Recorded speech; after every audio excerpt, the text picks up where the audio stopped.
warahmatullahi wabarakatuh.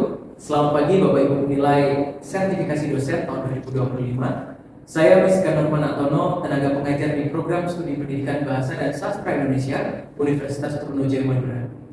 Video ini dibuat untuk melengkapi persyaratan pengajuan sertifikasi dosen tahun 2025, yaitu pernyataan diri dosen pada unjuk kerja Tridharma Perguruan Tinggi PDD UKT-PT bidang pengajaran.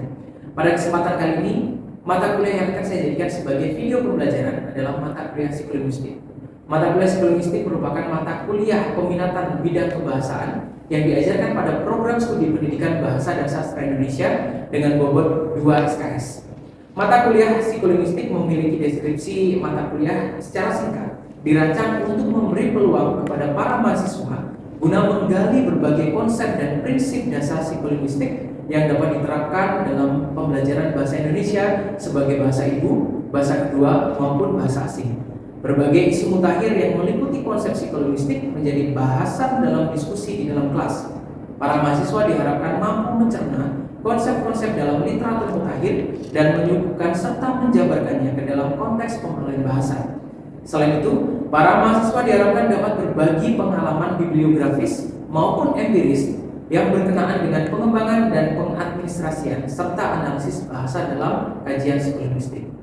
Sebagai mata kuliah peminatan, mata kuliah psikolinguistik memiliki capaian pembelajaran yang sama dengan mata kuliah pembelajaran yang lain, yakni memiliki capaian pembelajaran program studi dan juga memiliki capaian pembelajaran mata kuliah. Pada capaian pembelajaran lulusan program studi, mata kuliah ini memiliki capaian sebagai berikut. Yang pertama, menguasai konsep dasar kebahasaan, keterampilan berbahasa, pembelajaran bahasa, penelitian bahasa, serta penelitian pendidikan bahasa dan sastra. Pada konsep pembelajaran yang kedua, menguasai konsep teori pengembangan pembelajaran bahasa, serta mampu menganalisis dan menerapkan teori, konsep, pendekatan dalam pembelajaran bahasa dan sastra Indonesia, serta menghasilkan desain pembelajaran yang inovatif dan untuk pembelajaran bahasa dan sastra Indonesia. Pada capaian pembelajaran mata kuliah, kajian psikolinguistik memiliki capaian pembelajaran sebagai berikut. Yang pertama, mahasiswa mampu mengenal dan mengetahui ihwal psikolinguistik, perkembangan kajian psikolinguistik, dan analisis bahasa berdasarkan jenis dan fungsinya sesuai dengan kaidah psikolinguistik. Yang kedua, mahasiswa mampu memahami keterkaitan antara psikologi dengan linguistik. Yang ketiga, mahasiswa mengetahui hakikat dan ciri bahasa manusia. Kemudian yang keempat, mahasiswa mampu menjelaskan tahapan-tahapan pemerolehan dan pembelajaran bahasa serta gangguan-gangguan dalam berbahasa. Yang kelima, mahasiswa mampu mengklasifikasikan jenis gangguan berbahasa yang disebabkan oleh faktor psikologi manusia. Dan yang terakhir, mahasiswa mampu mengevaluasi proses berbahasa yang dilakukan satu orang manusia sebagai objek penelitian. Mata kuliah psikolinguistik memiliki beberapa bahan kajian, di antaranya bahasa dan berbahasa yang meliputi berbagai teori dan juga hakikat serta asal-usul bahasa. Kemudian teori pembelajaran dalam kajian psikolinguistik yang meliputi teori stimulus respon, teori kognitif dan sebagainya, aspek neurologi bahasa, gangguan berbahasa, pemerolehan bahasa, dan pembelajaran bahasa. Pada pembelajaran mata kuliah psikolinguistik ini, berbagai referensi digunakan sebagai penunjang dalam menambah wawasan kajian psikolinguistik, baik karya dosen sendiri ataupun karya dari penulis lainnya. Sebagai contoh pada karya dosen sendiri yang saya tampilkan pada bagian ini adalah buku saya yang berjudul Pemerolehan Bahasa Anak yang dijadikan sebagai salah satu referensi dalam pembelajaran psikolinguistik. Dan pembelajaran yang lain juga digunakan, yakni jurnal penelitian yang mutakhir serta buku-buku pendukung terbaru dalam analisis kajian psikolinguistik. Aspek penilaian yang digunakan di dalam kajian mata kuliah psikolinguistik meliputi aspek penilaian tugas, keaktifan mahasiswa di dalam kelas, ujian tengah semester, dan juga ujian akhir semester. Metode yang digunakan di dalam pembelajaran mata kuliah psikolinguistik merupakan metode DIA atau Delivery, Interaction, dan juga Assessment dengan menggabungkan berbagai program pembelajaran yang berbeda, yaitu berbasis masalah dan juga berbasis proyek. Berikut adalah video pembelajaran mata kuliah psikolinguistik. Baik, assalamualaikum warahmatullahi wabarakatuh. Waalaikumsalam warahmatullahi wabarakatuh. Selamat pagi semuanya. Selamat pagi, Pak. Apa kabar hari ini? Baik. Baik, alhamdulillah. Terima kasih pada kesempatan hari ini kita akan melanjutkan materi dari pekan lalu ya terkait dengan aspek neurologi bahasa. Sebelum kita melakukan perkuliahan, alangkah baiknya kita berdoa terlebih dahulu supaya apa yang kita pelajari hari ini bisa menjadi berkah bagi kita semua. Ya, berdoa dimulai.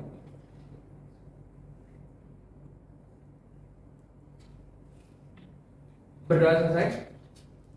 Semangat ya hari ini. Baik teman-teman, hari ini kita akan membahas tentang aspek neurologi bahasa yang artinya kita sudah masuk pada CPMK poin 5. Ya, ini harapan dari mata kuliah dengan materi ini adalah mahasiswa mampu mengklasifikasikan jenis gangguan berbahasa yang disebabkan oleh faktor psikologi manusia. Jadi luaran dari perkuliahan kita hari ini adalah teman-teman di sini nanti akan mampu mengklasifikasikan jenis gangguan berbahasa yang dipengaruhi oleh faktor psikologi manusia. Nah, sebelum saya masuk ke dalam aspek neurologi bahasa, pekan lalu kita sudah membahas tentang teori-teori pembelajaran dalam kajian psikolinguistik. Teman-teman masih ingat kan? Ada berapa teori yang kita pelajari? Ada 2. Oke, Mbak Ira apa saja? Ada 2 teori? Teori Vygotsky. Oke, Vygotsky dan Piaget berarti maksudnya ke dalam teori-teori kognitif. Ya, berarti ada 2 teori yang kita pelajari, mulai dari teori stimulus respon dan juga teori-teori kognitif. Kalau kita merujuk pada stimulus respon, berarti harus ada kaidah-kaidah eksperimental, ya tidak? Ya. Pemberian stimulus yang menghasilkan sebuah respon. Kalau kita merujuk pada teori kognitif, maka ini adalah kaidah-kaidah yang menyangkut pada aspek pengetahuan. Bagus. Oke, coba sebelum saya masuk ke materi hari ini, teman-teman di sini ada yang bisa menjelaskan terkait dengan teori stimulus respon? Bisa angkat tangan? Oke, Mbak Eti. Baik, saya akan menjelaskan sedikit mengenai teori stimulus dan juga respon yang salah satunya dibawai oleh Skinner. Nah, teori stimulus respon ini berkaitan dengan perilaku manusia yang di dalamnya terbentuk melalui hubungan antara stimulus dan juga respon. Maka ketika adanya stimulus, pasti di situ disertai dengan adanya respon. Oke, berarti ada satu kata kunci yang kita bisa pahami bersama bahwa stimulus respon ini adalah salah satu teori yang dicetuskan oleh B.F. Skinner, ya, yang menganalisis bagaimana bentuk stimulus ataupun respon yang digunakan atau diberikan oleh manusia untuk memproduksi sebuah bahasa. Ya, ini adalah teori stimulus respon. Oke, bagus. Oke, luar biasa sekali teman-teman hari ini ya. Untuk berikutnya kita lanjut ke materi yang akan saya sampaikan hari ini terkait dengan aspek neurologi bahasa yang menyangkut pada 4 kategorisasi. Yang pertama ada fungsi kebahasaan otak pada poin A, kemudian pada poin B ada peningkatan kemampuan otak dalam proses berbahasa, kemudian poin C ini adalah teori lateralisasi dan D adalah teori lokalisasi. Oke, jadi ada 4 aspek yang akan kita bahas dalam neurologi bahasa. Oke, baik saudara, hari ini kita akan membahas tentang aspek neurologi bahasa yang mencakup pada 4 kategorisasi. Yang pertama ada fungsi kebahasaan otak, kemudian yang B ada peningkatan kemampuan otak dalam proses berbahasa, yang C adalah teori lateralisasi dan D adalah teori lokalisasi. Nah, pertanyaannya adalah kenapa kita membahas terkait otak di dalam kajian psikolinguistik? Ada yang bisa memberikan jawaban? Saya Oke, boleh. karena di dalam otak terdapat saraf-saraf yang mengontrol seluruh kegiatan manusia, mencakup kegiatan berbahasa. Oke, bagus. Teman-teman sudah tahu bagaimana kondisi otak manusia? Oke, coba. Ini ada kaidah otak atau bentuk otak pria dan juga wanita. Kenapa harus dibedakan seperti ini? Kira-kira jawabannya apa? Kenapa Pak kok otak wanita dan pria itu berbeda? Karena perkembangannya pasti juga berbeda. Oke, bagus. Karena secara fisiologis, baik laki-laki ataupun perempuan ini memiliki fase perkembangan yang berbeda. Ya tidak? Ya kan secara fisiologis. Fisiologis itu berarti secara apa? Fisik. Secara bentuk fisik. Kalau kita identifikasi, apakah di Indonesia, ya kan, laki-laki dengan perempuan ini bentuk fisiknya berbeda? Berbeda. Kalau perempuan Pak cenderung lebih mungil, ya kan, lebih kecil, gitu kan ya, secara fisik, ya kan, cenderung lebih seperti itu. Walaupun ada kasus-kasus tertentu, misalnya perempuan yang memiliki postur yang tinggi, bahkan lebih laki-laki, itu juga bisa dimungkinkan. Ataupun laki-laki juga sama. Kalau laki-laki diidentifikasi sebagai manusia yang mungkin lebih tinggi dibandingkan dengan perempuan secara postur tubuh, gitu ya. Tapi juga ada laki-laki yang mungkin lebih pendek daripada perempuan. Tapi kalau kita ambil kaidah secara umum, secara fisiologis antara laki-laki dan perempuan pasti berbeda. Demikian juga dengan otaknya, karena perkembangan otak berbeda. Maaf, perkembangan fisik berbeda, maka otak juga akan berbeda. Coba kita lihat antara otak pria dan juga otak wanita. Jika otak pria pada usia 0 sampai 6, ini bulan ya, standarnya bulan ya. Otak kanan masih dominan dibandingkan dengan otak kiri. Sementara pada perempuan, maka otak kanan mulai berkembang. Kira-kira yang mengontrol kaidah kebahasaan itu ada di otak bagian mana? Kiri. Oke. Otak kiri. Bagus. Otak kiri ini adalah bagian yang mengontrol kaidah kebahasaan. Lalu otak kanan itu apa? Otak kanan itu apa? Belum tahu?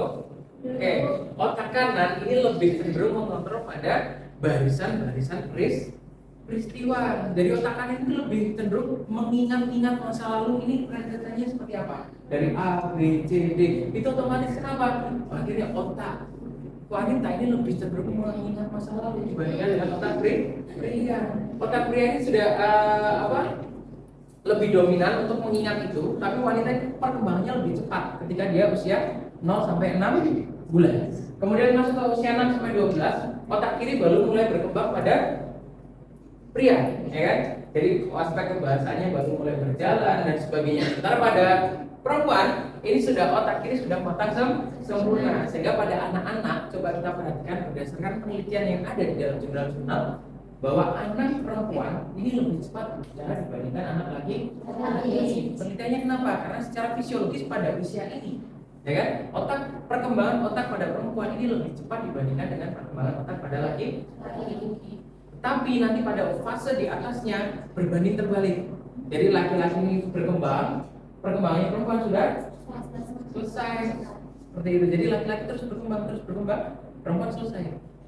Ya kan? Jadi fasenya seperti itu. Nah, pada baru usia 18 bulan, otak kiri pada laki-laki ini sudah matang sempurna. Jadi sepertinya agak telat ya. Tapi setelah fase ini berbanding terbalik. Jadi masukkan bahasa mungkin di otak laki-laki yang lebih banyak daripada otak perempuan. Nah, tapi ini sekali lagi ya, ini adalah kasus-kasus yang kasuistik ya, pada kondisi-kondisi tertentu. Ya, pada kondisi umumnya, maaf. Kalau pada kondisi tertentu, misalnya yang laki-laki memiliki peranan yang berbeda dengan perempuan, itu juga wajar. Ya, mungkin saja terjadi, atau sebaliknya juga mungkin saja bisa terjadi. Oke, nah ini adalah otak manusia. Dari segi ukurannya, otak manusia adalah antara 1 sampai 1,5 kilogram dari keseluruhan tubuh manusia itu sendiri. Ya, dengan rata-rata beratnya adalah 1.330 gram. Untuk orang barat ini hanyalah 2% dari berat badannya, ya kan? Kalau orang barat, ya kan? Orang barat ini identifikasinya bagaimana sih? Tinggi, besar, gitu ya. Ini hanya 2%. Tapi untuk manusia Indonesia, ya bahkan mungkin kurang dari itu ya. Tapi ukuran sekecil ini adalah 15% dari seluruh peredaran darah dari jantung dan memerlukan 20% dari sumber daya metabolik manusia. Tampak bahwa otak memerlukan perhatian khusus dari badan kita, ya kan? Ini sudah jelas loh ya penelitian terkait dengan otak bahwa 15% kita sebagai orang Indonesia 15% sampai 20% itu menyerap dari unsur metabolik kita, ya kan? Dan otak ini perlu perhatian khusus dari kita. Tapi sayangnya banyak sekali yang tidak memberikan perhatian khusus kepada otak. Mungkin dari teman-teman yang ada di kelas ini, siapa yang mengkonsumsi suplemen khusus untuk otak? Caranya? Hampir tidak ada ya. Tapi siapa yang mengkonsumsi suplemen untuk kecantikan misalnya, skincare misalnya. Nah, ini kan perlu kita pertimbangkan bahwa otak ini menyerap 15% sampai 20% dari seluruh metabolik tubuh kita. Tapi jarang sekali kita berikan perhatian. Maka dari itu kasus-kasus yang menyebabkan cedera otak itu banyak sekali di Indonesia. Ya, kasus cedera otak. Walaupun otak berkembang secara normal, ternyata tidak bisa difungsikan sebagaimana mestinya. Kenapa? Karena asupannya tidak bagus, ya, nutrisinya tidak bagus misalnya, sehingga otak kita mengalami penurunan yang lebih tinggi dibandingkan dengan otak-otak yang orang barat misalnya, ya kan? Kita perlu nih makan makanan yang bergizi. Teman-teman di sini kalau sarapan apa? Mie telur bergizi lah. Kalau mie instan ini bahaya ini, kalau secara setiap hari mie instan terus berbahaya ya. Nah, bandingkan dengan beberapa, kita tidak membandingkan baik buruknya tidak, tapi kita ambil nilai positifnya. Misalnya orang barat ketika sarapan dia cukup sarapan dengan roti, susu, keju yang juga merupakan produk dari susu, atau sereal, gandum utuh misalnya. Itu menyehatkan sekali otak, ya kan? Sehingga pola pikir mereka lebih terbuka misalnya dan sebagainya. Tapi dengan hal-hal baru yang masuk dalam pemikiran kita. Sementara di Indonesia, ya kan, cenderung kalau ada ungkapan kalau tidak makan nasi belum makan. Nah, kalau kita pecah komponen dari dalam nasi yang paling banyak terkandung di dalam nasi itu apa? Kalau Anda terlalu banyak konsumsi gula, akibatnya apa? Oke, diabetes itu mungkin jangka panjang ya, tapi jangka pendeknya setelah banyak konsumsi gula ngantuk, ya kan? Kalau pembelajaran akhirnya belajarnya tidak fokus seperti itu, sehingga perlu kita ubah pola hidup kita ya terkait dengan nutrisi yang harus kita berikan di dalam otak, karena otak ini fungsinya tidak hanya untuk bahasa, ya kan? Banyak, ini adalah kontrol seluruh tubuh kita ada di dalam otak, gitu ya. Oke, sepakat. Tapi bukan berarti kalau setiap pagi harus sarapan energen ya. Itu namanya terlalu irit ya. Oke, coba kita lihat, ini adalah sistem saraf sentral manusia. Ya, ini tulang punggung yang terdiri dari sederetan tulang punggung yang bersambungan, ini spinal cord, ini pada bagian A ya, ini seperti bentuk tulang belakang manusia, gitu ya. Otak pun juga ada demikian, tapi bentuknya tidak secara harfiah adalah tulang, tapi yang menyangga bagian-bagian di dalam otak. Kemudian ada batang otak atau brainstem, ini di sebelah ini. Nah, ya ini adalah bagian-bagian yang dinamakan medula, pons, otak tengah, dan cerebrum. Ini bagian ini berkaitan dengan fungsi fisikal tubuh, termasuk pernapasan, detak jantung, gerakan refleks, pencernaan, dan pemunculan emosi. Jadi itu ada pada bagian otak ini. Coba Anda perhatikan yang sebelah kiri. Kira-kira otak kita kalau dibedah itu seperti ini, Pak. Dan ini sudah dibagi bagian-bagian yang memiliki fungsi yang berbeda-beda. Jadi kalau secara utuh, walaupun hampir dari kita tidak pernah melihat secara langsung otak secara utuh, tapi paling tidak gambaran ini cukup mewakili pada bagian-bagian. Ya, nanti akan ada beberapa bentuk gambar yang lain yang harus kita pahami terkait dengan fungsi otak. Kemudian ini ada korteks cerebral atau cerebral cortex ya, yang menangani fungsi intelektual dan juga bahasa. Posisinya ada di mana, boleh ditunjukkan? Cerebral cortex ada di mana?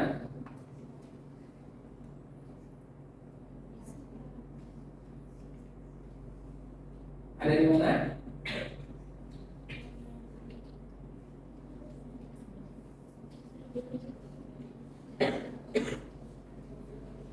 Di mana? Pak, ini tidak ada namanya. Iya, karena cerebral cortex ini merangkum dari keseluruhan ini. Jadi proses berpikir kita itu tidak berhenti pada satu bagian saja. Misalnya ketika ada masukan, oke, kita akan membahas tentang kata kursi misalnya. Ketika kata kursi itu diproses oleh indera pendengaran kita, kemudian dikirimkan saraf itu, sinyal-sinyal itu ke dalam otak, maka otak ini saling melempar kata kursi itu untuk menemukan titik temu yang pasti untuk pemaknaan kata kursi. Misalnya, kalau kursinya ini berbentuk kursi plastik gitu, yang tidak ada sandarannya, ya kan? Dengan kursi yang ada sandarannya, kira-kira keduanya tetap dinamakan sebagai kursi tidak? Kursi. Nah, bagaimana otak kita bisa memisahkan itu bahwa objek A adalah kursi, objek B adalah kursi? Dari bentuk fungsi. Oke, bagus. Kalau sudah merujuk pada bentuk dan fungsi, maka kata kursi saja tidak cukup untuk menerjemahkan bahwa itu adalah kursi. Paham tidak? Oleh karena itu otak saling bekerja sama. Melempar kata kursi itu masukkan dari bunyi K, fonem K, U, R, S, I, kemudian dimasukkan, ditambahkan dengan citra penglihatan. Jadi citra pendengaran ditemukan dengan citra penglihatan, diolahlah otak ini sehingga kita bisa menentukan definisi yang tepat terhadap kursi yang sedang kita inginkan. Paham tidak? Misalnya kita lihat nih, ada kursi misalnya. Kemudian kita tahu namanya kursi, ya kan? Oh, ini fungsinya digeser misalnya.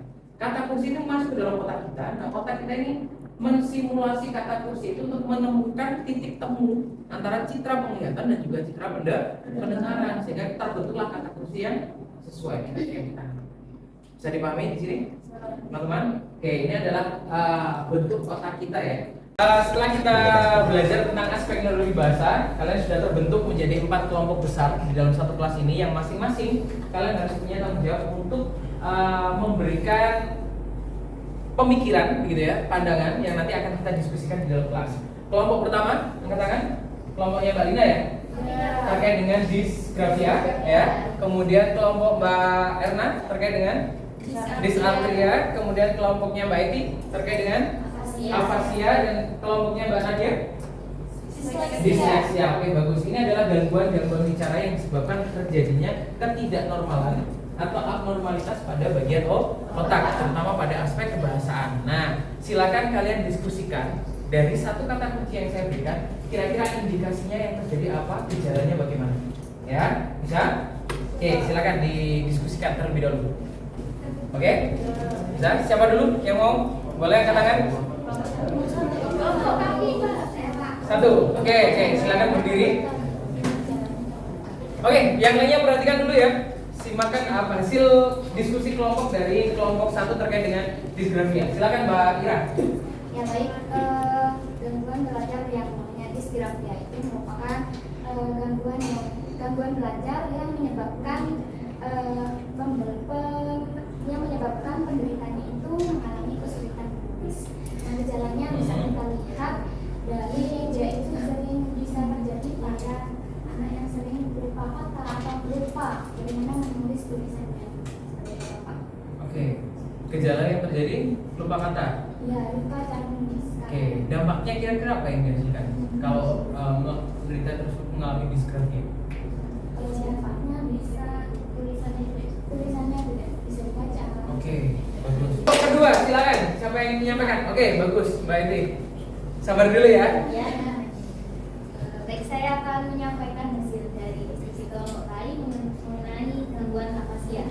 Afasia merupakan gangguan berbahasa yang terjadi akibat adanya kerusakan pada area otak yang mana mengatur pada kemampuan berbicara, memahami bahasa ataupun membaca dan juga menulis. Nah, gangguan afasia ini muncul tiba-tiba setelah terjadinya stroke ataupun cedera otak ataupun tumor. Nah, gangguan berbahasa afasia ini tidak berpengaruh terhadap kecerdasan seseorang, tetapi sangat berpengaruh terhadap berbahasa seseorang tersebut. Oke, bagus. Yang ketiga, silakan. Siapa? Disleksia atau dysarthria? Dysarthria. Oke, silakan. Jadi, teman-teman, dysarthria merupakan gangguan berbicara yang disebabkan oleh kerusakan sistem saraf yang menyebabkan seseorang itu sulit dalam mengucapkan kata-kata. Nah, gangguan-gangguan tersebut itu bisa juga disebabkan oleh penyakit seperti cedera kepala berat, kemudian radang otak, lumpuh otak, dan lain sebagainya. Adapun gejala dari dysarthria itu yang pertama adalah berbicara yang terlalu cepat atau juga terlalu lambat. Kemudian kata-kata yang diucapkan itu terdengar tidak jelas, bergema atau terputus-putus. Kemudian kesulitan dalam menggerakkan bibir, rahang, lidah atau otot-otot wajah lainnya. Kemudian suara menjadi serak, lengah-lengah atau bahkan sengal, berbicara cadel, nada bicara yang monoton, irama yang tidak biasa, dan juga tidak mampu berbicara dengan suara yang keras. Oke, bagus. Kelompok berikutnya disleksia. Disleksia, Pak. Oke, silakan.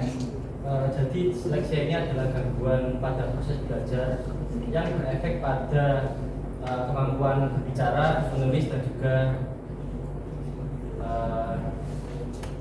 membaca. Nah, biasanya itu penyebab disleksia ini ada dua sumber, yaitu dari internal. Nah, itu biasanya dari gen orang tuanya maupun dari kelainan otak. Lalu ada juga faktor dari eksternal, yaitu pengidap atau pernah mengkonsumsi narkoba ataupun terinfeksi, ataupun cedera.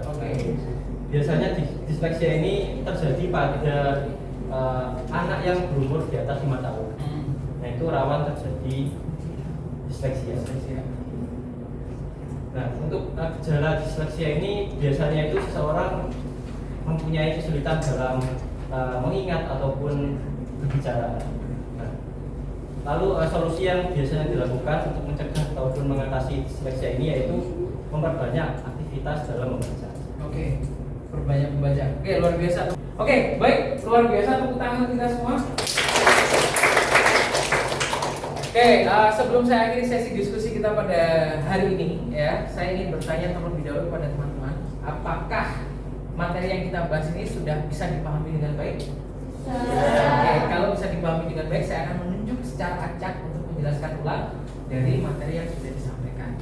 Ya, coba Mbak siapa ya? Oke, Mbak Nanda, boleh? Oke, jelaskan lagi terkait dengan disgrafia. Oke, silakan. Jadi disgrafia yaitu suatu gangguan yang menimbulkan seseorang yang mengalami gangguan tersebut mengalami kesusahan dalam menulis seperti orang normal pada umumnya. Oke, bagus. Jadi gejala-gejalanya biasanya mereka kesulitan dalam menulis huruf per huruf dan juga tulisan setiap hurufnya itu menjadi rancu, tidak bisa dibaca ataupun berbeda dengan bentuk huruf pada huruf aslinya.